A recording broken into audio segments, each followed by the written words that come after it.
उन्होंने एक खरंजा बना दिया, तो फिर उस खरंजे के वो रिपेयर में दिखा देते हैं, कंस्ट्रक्शन तो करते नहीं, यानी खरंजा दोबारा नहीं बनाते, बेसिकली उसको दोबारा बना दिखा देते हैं डॉक्यूमेंट्स में। दूसरा वो लोग क्या करते हैं कि एक बार एल टाइप नाली बना दी, सीमेंटेड नाली, फिर उसको एल टाइप से कन्वर्ट करके वो यू टाइप पे ले जाते हैं, यानी कि एक बार काम करके उस काम को दो दो बार में फंडिंग निकाल लेते हैं। तो मेरा ये आपसे अनुरोध था कि आप हमें एक मार्गदर्शन दें कि किस तरह से जो सीसी रोड होती हैं, इंडियन रोड रिसर्च इंस्टीट्यूट की लाइफ है कि उसकी मिनिमम लाइफ 20 साल होती है। तो मेरा सवाल ये था कि जो खरंजे गांव में बनते हैं, गवर्नमेंट के नियमानुसार उसकी कोई मिनिमम लाइफ फिक्स है? और दूसरा, जो नालियां बनती हैं, सीमेंटेड नालियां ये बनाते हैं लोग ग्राम प्रधान गांव में, एक्चुअली बनाते तो है ही नहीं, और उसको भी कोई मिनिमम लाइफ है एज पर गवर्नमेंट? नो। मेरा ये सवाल था सर, आप अच्छा, बता दीजिए, गाइड। आप हाँ, आपका पहला जो सवाल है कि वो पंचायत वाले काम करते नहीं है और पैसा तो दिखाते हैं नहीं नहीं खर्च नहीं हुआ। नहीं नहीं सर, मेरा ये सवाल नहीं है। मेरा सवाल ये है कि जो गांव में खरंजे बनते हैं, यानी हाँ ईंटों के हाँ। जो खरंजे बनाते हैं, उसकी कोई मिनिमम लाइफ होती है? 10 साल, 5 साल, 4 साल, गवर्नमेंट के नियम अनुसार? मेरा सवाल ये है पहला तो।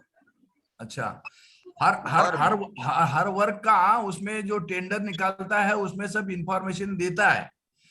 अगर वो कंस्ट्रक्शन में जो डिफेक्ट है उसमें आपके कोई ख्याल में आया डिफेक्ट है तो उसमें मिस यूज ऑफ पावर वो 166, 167, 117, 218 आईपीसी में आता है। और फंड का कोई मिस अप्रोप्रिएशन हुआ तो 409 उसको लाइम इम्प्रिजनमेंट है। नहीं और सब ऑफेंसेस कॉग्निजेबल है, आप पुलिस थाने में ऑफेंस रजिस्टर कर सकते हैं। नहीं नहीं सर, नाइन सुनिए, फोर अब मैं आपको इंटरप्ट का माफी चाहूंगा। अब इसमें जो सवाल उठता है कि कार्रवाइयां क्यों नहीं होती हैं, जब हम ग्राम पंचायतों से रिलेटेड कोई भी करप्शन की कंप्लेंट फाइल करते हैं, तो वो हमसे सपोर्टिंग डॉक्यूमेंट्स मांगते हैं, पहला चीज। यानी एमबी मांगेंगे, वर्क कंप्लीशन रिपोर्ट मांगेंगे, चलो ये तो जहां से भी साइट से निकाल के कैसे भी अप्रोचेबल नहीं मिलती है। चीज है कि गवर्नमेंट का कोई नियम ऐसा कहता है कि उसकी मिनिमम लाइफ इतनी होनी चाहिए। मैं फिर रिपीट करता हूँ और इसको आगे एक्सप्लेन करता हूँ कि गवर्नमेंट का जो इंडियन रोड रिसर्च इंस्टीट्यूट है, उसके नियमानुसार गांव के अंदर सीसी बनेंगी, उसकी मिनिमम लाइफ 20 साल कंसीडर की हुई है। यानी कि इसका मतलब हुआ कि 20 साल से पहले कोई 2 साल में, 4 साल में उसको सेम वैल्यू पे कर रहा है तो वो इलीगल है। मेरा सवाल ये था कि क्या गांव जो खरंजे या नालियां, खरंजे ईंट से बनाए जाते हैं, नालियां सीमेंटेड बनाई जाती हैं, और ये लोग क्या करते हैं कि कभी एल टाइप से यू टाइप में कन्वर्ट करते हैं, यू टाइप से एल टाइप में कन्वर्ट करते हैं। यानी एक काम तो एक बार ही किया, उसको 4 बार बता देते हैं।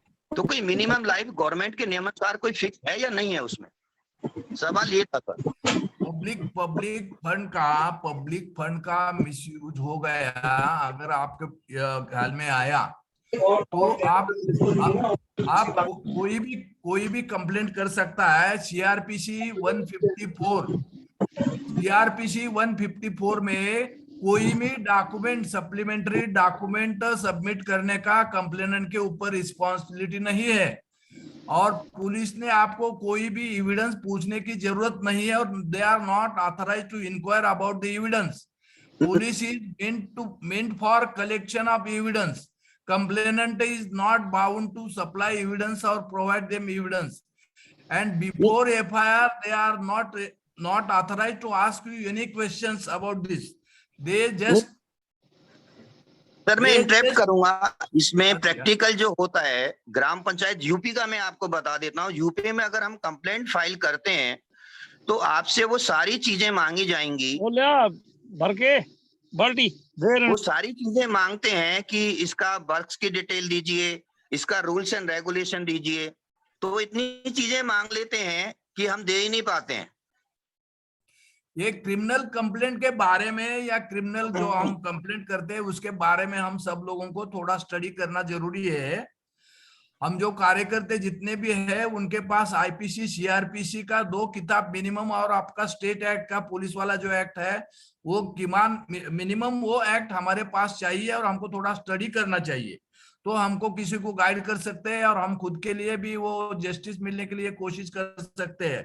एफआईआर का रूल ये है कि 154 में लिखा है कि कोई सवाल आपको करने की जरूरत नहीं थानेदार ने, आप जो जैसे स्वरूप में लिख के देंगे पुलिस थाने अमलदार को, तो उसने they have to register the offence either cognizable or non cognizable. अगर नॉन कॉग्निजेबल है तो वो नॉन कॉग्निजेबल रजिस्टर में, और स्टेशन डायरी आपके यहाँ डेली डायरी बोलते हैं तो उसमें रजिस्ट्रेशन करना मैंडेटरी है। 2013 में ललिता कुमारी वर्सेस स्टेट ऑफ यूपी का एक जजमेंट आया, आप सब लोगों को मालूम होना चाहिए, इंटरनेट पे अवेलेबल है इंटरनेट पे। तो उसमें एफआईआर करने के बारे में सब दिया है, एक पान का जजमेंट है आखिरी पेज में, तो उसमें एफआईआर का प्रोसीजर भी दिया है, और एफआईआर नहीं लेता है थानेदार तो उसके ऊपर भी एक्शन लेना चाहिए, एक्शन मस्ट बी टेकन, ऐसा 5 जज बेंच ने उसमें जजमेंट दिया है। तो हमको ये ज्यादा से ज्यादा यूज करना चाहिए, और उसमें कंप्लेनेंट देने वाला जो है उसके पास से कोई एविडेंस मांगने की जरूरत नहीं, ना वो मांग सकते हैं, हम ये फॉर्मली उनको बताना चाहिए।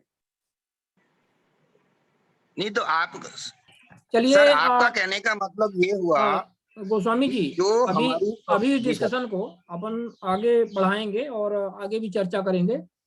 अब 10 ओके मिनट सर, के ओके सर। आसपास समय हो देवेंद्र जी, चुका है। हाँ जी, एक मिनट, ये सीआरपीसी में एफआईआर लॉन्च करने का 154 में और एक पॉइंट दिया है, अगर थानेदार नहीं करता है तो डिस्ट्रिक्ट एसपी के पास कंप्लेंट करना चाहिए, 154(3) में प्रोविजन है उसका।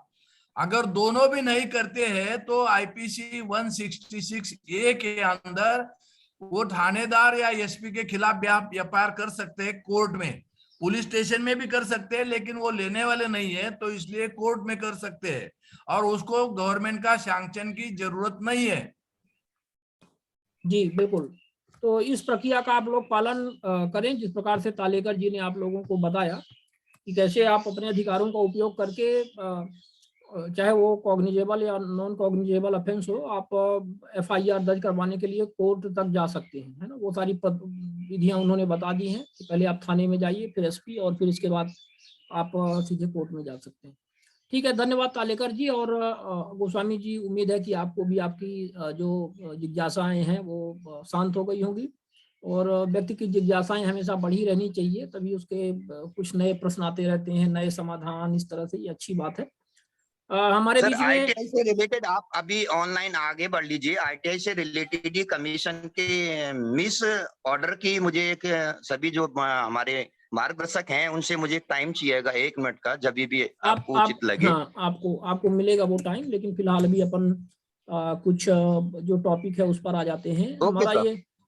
हमारा ये था कि ये जो प्राइवेट संस्थाएं हैं, प्राइवेट संस्थाओं पर जो आप आरटीआई लगा करके कैसे जानकारी प्राप्त कर सकते हैं, या प्राइवेट यूनिवर्सिटी है, प्राइवेट स्कूल हैं, नर्सिंग होम में, ये सब बातें आती रहती हैं, है ना। तो अमूमन आरटीआई प्राइवेट इंस्टीट्यूशंस में नहीं लगता, ये हम सब जानते हैं, क्योंकि उनके वो मतलब उस दायरे में नहीं आते हैं। लेकिन ऐसा कई बार होता है कि वो जो सभी प्राइवेट इंस्टीट्यूशन है, क्योंकि कोई भी संस्था, कोई भी व्यक्ति, कोई भी सिस्टम यदि किसी भी देश में चल रहा है तो उस देश और प्रदेश की जो सरकारें हैं उनके लिए वो उत्तरदायी होता है, विभागों के लिए। तो निश्चित रूप से वो बहुत सारी जानकारियां हैं जो विभागों को और सरकार को देता है। तो जहां वो जानकारी देता है वो जानकारी आप निश्चित तौर पर प्राप्त कर सकते हैं। तो ये एक ये इम्पोर्टेंट जजमेंट है राहुल सिंह जी का 31/12/2021 का। हालांकि वो जो हमारे बीच में जुड़ेंगे तो इसके विषय में भी वो बताएंगे। इसमें आप देख सकते हैं कि प्रकरण में दिनांक 20/12/2021 को फोन पर सुनवाई में अपीलार्थी कुंदन लाल गुप्ता एवं श्री ब्रजेश सिंह तत्कालीन लोक सूचना अधिकारी, कुल सचिव अवधेश प्रताप सिंह विश्वविद्यालय रीवा उपस्थित, श्री राजीव दुबे विभागीय अधिकारी पुनर्मूल्यांकन प्रकोष्ठ अवधेश प्रताप सिंह विश्वविद्यालय रीवा अनुपस्थित। ये प्रकरण सुनवाई हुई थी। आप लोग थोड़ा सा अपने आप को अनम्यूट म्यूट कर लें जो लोगों की आवाज आ रही है। और इसमें आप देख सकते हैं कि इस मामले में उन्होंने कुछ जानकारी, जो आरटीआई आवेदक है वो कुछ उसने जानकारी प्राप्त करने का प्रयास किया था। संबंधित छात्र की उत्तर पुस्तिका पुनर्मूल्यांकन प्रकोष्ठ में उपलब्ध है। छात्र पुनर्मूल्यांकन प्रकोष्ठ में परिचय पत्र के साथ स्वयं उपस्थित होकर अपनी उत्तर पुस्तिकाओं का निरीक्षण कर सकता है। सेमेस्टर सिस्टम में पुनर्मूल्यांकन का प्रावधान नहीं है। सूचना अधिकार के अंतर्गत छात्र निरीक्षण कर सकता है। उत्तर पुस्तिकाओं की छाया प्रति नहीं दी जाएगी। इस तरह से उत्तर पुस्तिका की छाया प्रति के लिए किया था। तो इस प्रकार से जो राजीव दुबे विभागीय अधिकारी पुनर्मूल्यांकन प्रकोष्ठ से लोक सूचना अधिकारी को सूचित किया गया, इस तरह से उन्होंने बताया कि आपको उसकी प्रमाणित प्रति नहीं दी जाएगी, सिर्फ आपको इसका वो किया जाएगा। तो इन सारे मामलों पर चलकर इस तरह से चलते चलते विभिन्न प्रकार के हाई कोर्ट्स के जजमेंट आप देख सकते हैं। छत्तीसगढ़ हाई कोर्ट्स क्या क्या है ये सब, मैं इसको शेयर भी किया था, लोग देख सकते हैं। सुप्रीम कोर्ट का भी जजमेंट है, N Mridul Mishra versus chairman UP public service commission 16 July 2018। Delhi high court in master Rajat Maan versus Guru Gobind Singh Indraprastha university 2015। Rajasthan high court in Alka Matoria versus MGS university Bikaner and others 2012। Chhattisgarh high court in Kanwal Singh Gautam versus state of Chhattisgarh and others 2011। और ये सब supreme court के और भी judgement, इन सब का हवाला दे करके फिर ये श्री राहुल सिंह जी ने जो अपना आदेश वगैरह इसमें दिया, बहुत सारी चीजों का जिक्र किया। अब हम आपको 11 सेक्शन पे आ जाते हैं जो उन्होंने लिखा। इन्होंने लिखा कि आयोग सूचना का अधिकार अधिनियम की धारा 19(8)(a) के तहत लोक प्राधिकारी प्रमुख सचिव उच्च शिक्षा विभाग वल्लभ भवन मंत्रालय भोपाल मध्य प्रदेश को आदेशित करता है कि मध्य प्रदेश में समस्त यूनिवर्सिटी एवं निजी विश्वविद्यालय विनियामक आयोग को सूचना आयोग के इस आदेश की प्रति प्रेषित कर आरटीआई अधिनियम के अनुरूप स्वयं की उत्तर पुस्तिकाओं की प्रति आरटीआई आवेदकों छात्रों को उपलब्ध करवाना सुनिश्चित करें। लोक सूचना अधिकारी को चाहिए कि इन आरटीआई में उत्तर पुस्तिका की प्रति धारा 7(1) के तहत 30 दिन के भीतर संबंधित छात्र या छात्रा को दे देना चाहिए और जब तक आरटीआई का निराकरण ना हो जाए उत्तर पुस्तिकाओं को नष्ट नहीं करना चाहिए। उत्तर पुस्तिका को जांचने वाले शिक्षक की पहचान उजागर नहीं होनी चाहिए। इसके लिए अधिनियम की धारा 10 जो सेपरेबिलिटी कहलाती है, पृथक्करणीयता समथिंग इसको बोलते हैं हिंदी में, मतलब वो सारी सेंसिटिव इंफॉर्मेशन जिसे दबा दिया जाए और उसके अतिरिक्त अन्य जो देने योग्य जानकारी है वो दे दी जाए के तहत संबंधित जानकारी को विलोपित करके सिर्फ उत्तर पुस्तिका की कॉपी आरटीआई आवेदक को उपलब्ध करानी होगी। अन्यथा की स्थिति में लोक सूचना अधिकारियों के विरुद्ध धारा 20 के तहत 25,000 रुपए के जुर्माने या अनुशासनात्मक कार्यवाही आयोग सुनिश्चित करेगा। तो आप देख सकते हैं कि ये पूरे मध्य प्रदेश में इस तरह से इन्होंने बहुत महत्वपूर्ण एक निर्णय दिया था। अब इसको हम यहाँ पे स्टॉप करेंगे और मीटिंग पे अपन लोग आते हैं। तो आप देख सकते हैं कि मतलब यहाँ पर आरटीआई का एक बेहतरीन उपयोग हुआ है। इसी प्रकार से एक यूपी का भी है हमारे बीच में, शायद आज उपेती जी जुड़े हैं, कब तक जुड़ते हैं, हालांकि उनका मैसेज था कि कुछ दिक्कत हो सकती है क्योंकि वो कहीं उनका दूसरा अपॉइंटमेंट आ गया था। तो यदि वो आ जाते हैं तो ठीक है, नहीं तो उनका एक निर्णय था, आप लोगों को पता होगा शायद हाई कोर्ट में वो स्टे के लिए भी चला गया है क्योंकि हाई कोर्ट हमेशा ही बैठा रहता है ना देश का, हमारा हाई कोर्ट और सुप्रीम कोर्ट। सुप्रीम कोर्ट को तो हम उतना नहीं कहते हैं, लेकिन हाई कोर्ट तो ऐसे हैं कि वो बैठे हुए हैं कि जो भी जनहित ऐसी कुछ ऐसी चीजें आ जाएं और कोई व्यक्ति उसके स्टे के लिए चला जाए तो फटाक से स्टे दे देते हैं। उसमें बिल्कुल सोचते भी नहीं है कि मतलब थोड़ा दूसरी पार्टी को सुन लिया जाए, पब्लिक इंपॉर्टेंस की चीज है, ऐसा नहीं होता है। तो शायद उस मामले में, यूपी वाले मामले में, स्कूलों को, प्राइवेट स्कूलों को आरटीआई के दायरे में लाने संबंधी जो मामला था वो हाई कोर्ट में स्टे के लिए गया है। देखिए उसमें क्या निर्णय आता है। उनका भी एक निर्णय था।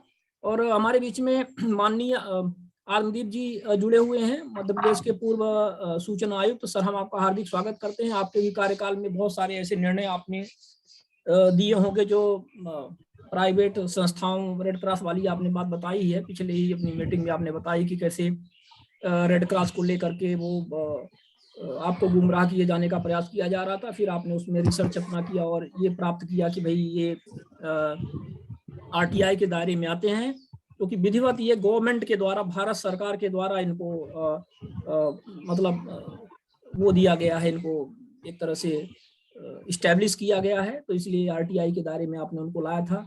अभी एक और निर्णय की बात मैं आप लोगों को बताऊंगा, न्यूज वगैरह में आप लोगों ने देखा होगा, मैहर शारदा देवी मंदिर वाला जो मामला सतना का आया है, एक कोई आनंद श्रीवास्तव वहाँ के एडवोकेट है मैहर के, इस कार्यक्रम में साथ जुड़े हैं, तो अपने आप को अनम्यूट करके वो अपनी बात रख सकते हैं। उनसे जुड़ा हुआ ये मामला था। उन्होंने जो समिति होती है, ये जो मंदिरों में समितियां होती हैं हर जगह, तो उसके विषय में उन्होंने जानकारी मांगी थी कि ये किस कैसे वेतनमान इनका दिया जा रहा है, कौन से रेगुलेशंस का फॉलो अप किया जा रहा है, क्या कैसा है। तो एसडीएम इसके प्रशासक होते हैं, उन्होंने जानकारी देने से मना किया था। तो अभी राहुल सिंह जी ने इस मामले में भी अपना एक निर्णय दिया है, महत्वपूर्ण निर्णय दिया है, जिसमें निर्णय नहीं दिया, अभी कारण बताओ नोटिस जारी किया है प्रशासक यानी कि एसडीएम मैहर के लिए, और उन्होंने 25,000 रुपए जुर्माने का कारण बताओ नोटिस जारी किया। अब देखना पड़ेगा कि आगे वो उसमें क्या कुछ निराकरण आता है। तो ये भी कुछ इस प्रकार से संस्थाएं हैं जो लगभग गैर सरकारी, अर्ध शासकीय या सेमी गवर्नमेंट इस तरह से टाइप की हैं, जिसमें सरकार के एक फंडिंग या एक प्रत्यक्ष या अप्रत्यक्ष रूप से सरकारी इसमें व्यवस्थाएं उसमें रहती हैं, चाहे वो जमीन के माध्यम से हो, चाहे फंडिंग के माध्यम से हो, चाहे डोनेशन के माध्यम से हो, इस तरह से सब रहता है। तो उन्होंने इसके विषय में अभी कारण बताओ नोटिस जारी किया है। तो हम स्वागत करेंगे, हमारे बीच में नित्यानंद जी भी हैं। नित्यानंद मिश्रा जी, स्वागत है आपका।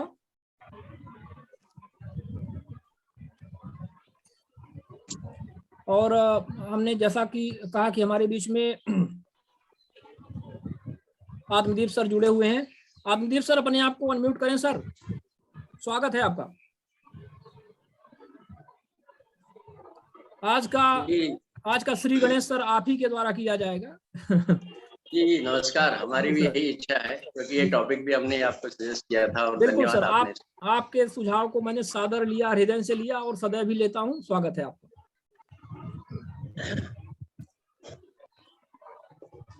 देखिए, एक सबसे महत्वपूर्ण विषय है ये निजी संस्थाओं, खास करके निजी विश्वविद्यालय आरटीआई एक्ट में आते हैं।